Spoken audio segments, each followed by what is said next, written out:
I'm as mad as hell. I'm not going to take this anymore. Welcome back to the Whitby Update, your weekly reminder that this fine town can go from goat demons on Church Street to council speed limit shenanigans in the space of about 7 minutes. We've got Krampus, we've got mines hiring from abroad, Christmas lights going missing, Sandy preparing a big one, and, as always, the fishermen keeping the whole thing afloat. It's Whitby. It's December. Brace yourself. Right, let's talk about Sandy. Sandy Smith at the Middle-earth Tavern, a man who looked at the council's Christmas tree effort a few years back and said, no, absolutely not. Whitby deserves better. And so he ordered. A big one. The biggest one the town had ever seen. And he plonked it right outside his pub like a festive middle finger to mediocrity. Now, you always know the council are jealous when rumours start swirling, usually via the fat butcher or the two slim ladies, that the council sent the heavies demanding Sandy chop it down, because nothing threatens officialdom more than a man with a bigger tree.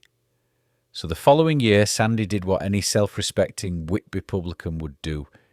He got another big one, and the year after that, and the year after that, and the year after that, and the year after that, and the year after that, and the year after that. At this point, he might as well enter it into the Guinness Book of passive aggression. He's even bolted brackets to the side of the pub strong enough to anchor a trawler, all to stop the bar humbugs at the council having a meltdown. And so, once again, Sandy's big one stands proudly outside the Middle-earth Tavern, outshining the council's tiny one, showing the town what a proper Whitby Christmas tree looks like. Quick interruption. Glenn's told me I have to mention Buy Me a Coffee. The link is in the description below. Apparently narrators don't run on fresh air, and neither does his camera gear, or his car, or his stress levels.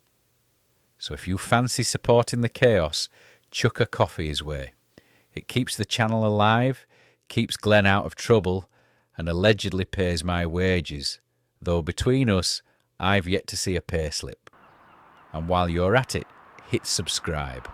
It's free, it helps the channel grow, and it means Glenn doesn't have to start doing TikTok dances to survive. Right, begging over, on we go.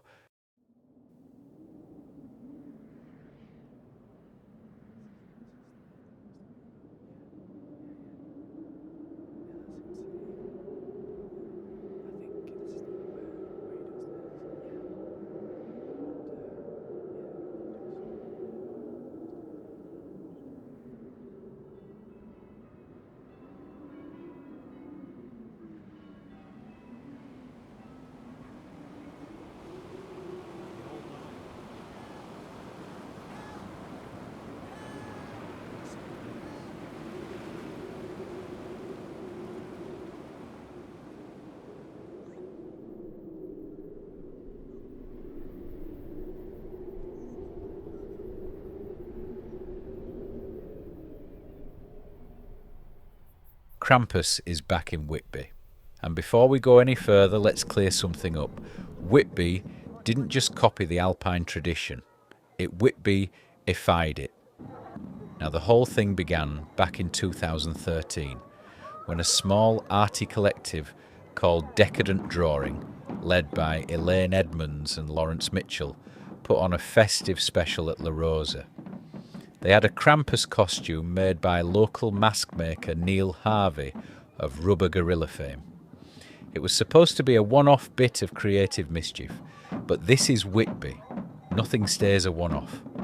The very next night they took Krampus for a stroll through the town, and by 2015 it had snowballed into the first proper public Whitby Krampus run.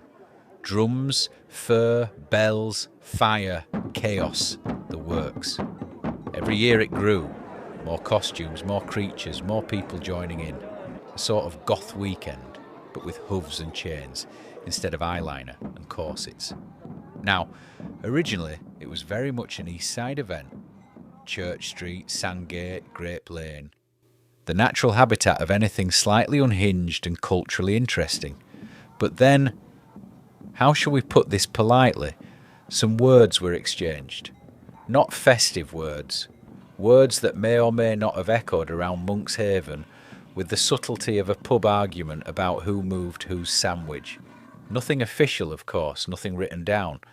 But let's just say that at some point the Krampus run migrated, moved house, crossed the bridge, and suddenly what began as an east side tradition found itself firmly on the west side, marching past amused tourists and slightly bewildered residents who weren't entirely sure why Whitby was hosting a demon parade in the daylight. And over the years it grew into what we see today, a big, fiery, noisy, charitable, slightly bonkers celebration that raises money for the wildlife sanctuary, while making children question all their life choices. Now Glenn, being Glenn, suggested they should really weave in a bit of local folklore, something the real Whitby folk grew up with. Pad.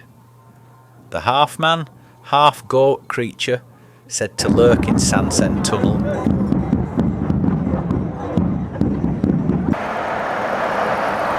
Now this next one comes courtesy of young Riley, and as you know, I'm rather fond of the lad. He told me he and his mum have had a couple of close calls with traffic on New Bridge, so he signed the petition to bring the speed limit down to 20 miles per hour. And yes, New Bridge isn't actually new, built in the 70s, but this is Whitby. Once something's named, that's it for the next 300 years. Anyway, more than 500 people have signed the petition, and councillors now agree the 40 mile per hour limit should drop, maybe all the way to 20 miles per hour. Huge credit to Elizabeth Mulheron from Whitby Town Council for starting it. She pointed out the obvious but important bit.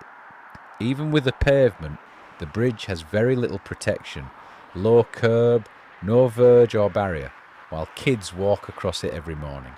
Cars doing 40 miles per hour right beside them, not ideal. Councillors say waiting months for surveys isn't good enough and want an emergency order in place now.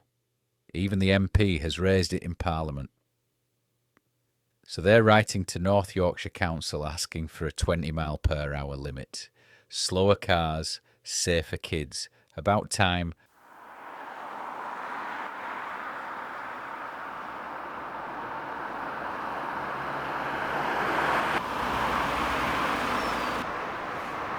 Morning, Alan. Morning!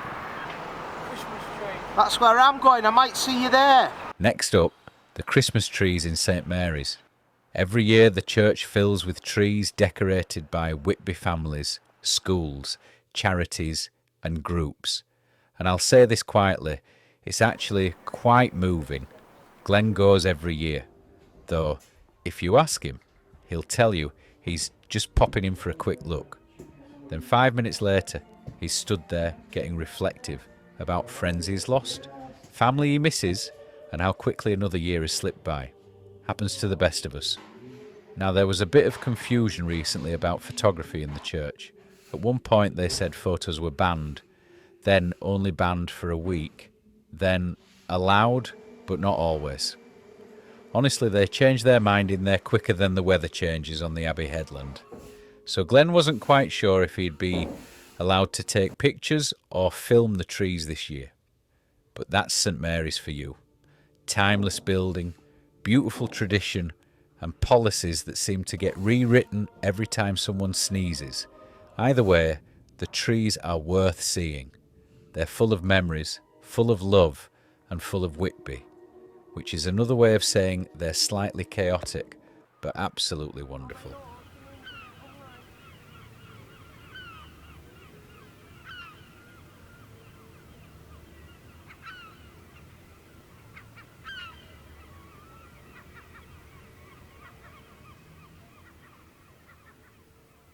Right, the whale bones, one of Whitby's most iconic landmarks, and according to the town council, they're now on the verge of collapse. Glenn had a closer look himself, and to be fair, they are crumbling, and definitely look like they've seen better days. So the council wants replacements, fair enough. But instead of choosing something sensible like high-quality replicas, they've reportedly been in touch with Anchorage, Alaska, to inquire about sourcing real whale bones. Because nothing says modern ethics like importing a dead whale from 4,000 miles away. Now, Whitby's whaling heritage matters. It's part of who we are. Our ancestors sailed into the Arctic with nothing but courage, rope, and blind optimism. The Scoresbys changed navigation and exploration forever. We should honour that. But we don't need whale oil for lamps anymore, or blubber for heat, or whale meat for survival. We've got radiators, supermarkets, and electricity now. And that's why John Woodhead, long-time Scarborough council chap, and by all accounts a genuinely good bloke, has suggested something far more sensible. Resin bones, lifelike, durable, 0 harpoons required. The heritage stays, the symbolism stays, the view stays. And we don't have to ring Alaska to ask if they've got a spare whale we can borrow. So yes, keep the bones. They're important. They tell our story, but maybe it's time we honoured the past without dragging it halfway across the world. You won't need much reminding that it's winter now. Whitby has slipped into that season where the weather becomes a show in its own right, a spectacle, a mood, a character as powerful as any person who's ever walked these cobbles. Already the North York moors have tasted snow, those quiet drifting veils that turn the high ground into something ancient and untouched. Up there, the wind doesn't just blow, it sings, and sometimes it howls. Down here on the coast, the North Sea has started its winter conversation. Some days it whispers, cold and glassy. Other days it rises with a long, rolling swell that comes from a storm you never saw, hundreds of miles away. The kind of swell that reminds you how small you really are. Whitby does this in winter. It becomes dramatic. It becomes beautiful. It becomes itself. So Glenn has put together this short montage, just a taste of what the weather has been offering these past few weeks. Snow on the moors, swell on the sea, light shifting across the harbour in ways you only get at this time of year. And if this kind of thing speaks to you, if you find the same strange comfort in storms, seas, and winter skies, then don't forget there's a whole lot more weather waiting for you. You'll find it in the link in the top corner or down in the video description. For now, let the weather tell its story. Now then, regulars to the channel will recognise the man, the myth, the maritime menace, Robert Tinker Taylor. Usually found aboard Arcane with our good friend Gordon Morrison, one of the finest, driest, most quietly brilliant fishermen on the North Sea. Glenn has a soft spot for Gordon and the lads, a proper crew, calm heads, sharp humour and solid graft, the kind of people who make you proud to point a camera at them. And of course, let's not forget the boys on the Melanie S, another bunch Glenn absolutely loves sailing with. A floating sitcom, but with lobsters. But this week we have news. Tinker's brother, equally as daft, equally as fun, equally as capable of turning a quiet day at sea into a comedy sketch, has bought himself a boat. And naturally, he's asked Tinker to be skipper. Because why wouldn't you? If you're going to run a boat, you may as well put the local chaos coordinator in charge. So here they are, the lads getting ready for next season. A few pots to sea, fish traps already in the water, a gentle warm-up before the madness of spring. Robert's invited Glenn to join them on a trip soon, and Glenn, of course, said yes immediately. Glenn loves his days with Gordon and Tinker. Now, he just has 2 boats to choose from. He says being out with Robert is a bit like watching Deadliest Catch, if it had been directed by Bubba Gump and narrated by Lieutenant Dan on a day when nobody slept properly. It's chaos, comedy and proper fishing all rolled into one. Has he got an African wife? You've probably got 2 or 3 of that cunt.